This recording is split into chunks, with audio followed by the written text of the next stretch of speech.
জুলাই সনদে সকল রাজনৈতিক দল সই করেছে, সেই জুলাই সনদ ইনশাআল্লাহ বিএনপি বাস্তবায়ন করবে, এর কোনো নড়চড় হবে না।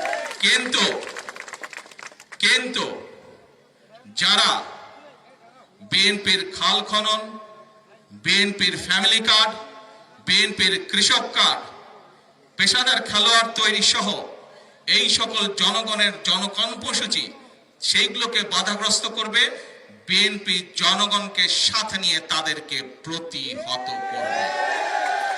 আমরা তো ভাই, আপনারা দেশের মানুষ বিএনপিকে নির্বাচিত করেছে দেশ পরিচালনার জন্য, তাই তো বিএনপি সরকার গঠন করেছে না। এখন যাদেরকে মানুষ ভোট দেয়নি তারা তো বিরোধী দলে বসবে, তাই তো নিয়ম, সংসদের নিয়ম তো তাই। যাদেরকে মানুষ বেশি ভোট দেয়নি, অল্প ভোট দিয়েছে, তারা তো বিরোধী দলে বসবে।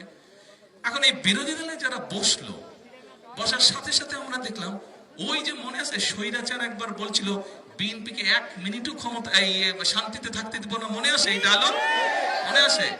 এই যে খালেদা জিয়া যখন একবার সরকার গঠন করলো, তখন ওই পাশে যারা বিরোধী দল ছিল তারা বললো যে 1 মিনিটও বিএনপিকে শান্তিতে থাকতে দিব, একদম সংসদে বলছিল, মনে আছে? একদম পত্রিকার পাতায় আছে। ও বাবা, আমরা দেখি যে এখন যারা বিরোধী দলে বসছে এরাও একই কাজ শুরু করে দিয়েছে। ওই যে স্বৈরাচারের ভূত এদের উপরে আসর করে গেছে, এদের উপরে আসর করে গেছে। আমরা যেই কাজগুলো করতে চাচ্ছি দেশের জন্য, আপনারা তো নিজেরাই যে হাজার হাজার লোক এখানে বসে, আপনারা প্রত্যেকটা মানুষ হাত তুলে বললেন যে বিএনপি সরকার এই কাজগুলো সঠিকভাবে করতে পারলে কার সুবিধা হবে? জনগণের উপকার হবে। এই কাজগুলোকে বাধাগ্রস্ত করার জন্য তারা কি শুরু করলো? বিভিন্ন রকম তারা কায়দা শুরু করলো। তারা বলে সনদ পাশ করতে হবে, এই করতে, ওই করতে হবে। দেখুন, এই যে ইন্টারিম গভর্নমেন্ট যে ছিল, ডক্টর ইউনূসের যে গভর্নমেন্ট ছিল, সরকার ছিল, তারা কি করলো? তারা একটি সংস্কার কমিশন গঠন করলো। কিন্তু বাংলাদেশের সংস্কারের প্রস্তাব সবচেয়ে প্রথম কে দিয়েছিল বলেন তো? বিএনপি দিয়েছিল 2016 সালে। এই যে সংস্কার কমিশন যে ডক্টর ইউনূসের গঠন করেছিল যখন, তারপরে যে বিএনপি সহ বিভিন্ন দলকে যে ওখানে আমন্ত্রণ জানিয়েছিল, সেখানে যা আলাপ হয়েছে, যত সংস্কারের বিষয়ে আলাপ হয়েছে, তার 80 to 85% সংস্কার প্রস্তাব বিএনপি সবচেয়ে প্রথমে দিয়েছিল। এবং কার নেতৃত্বে দিয়েছিল?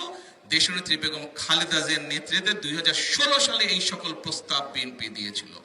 তারপরে শুধু তাই নয়, 2023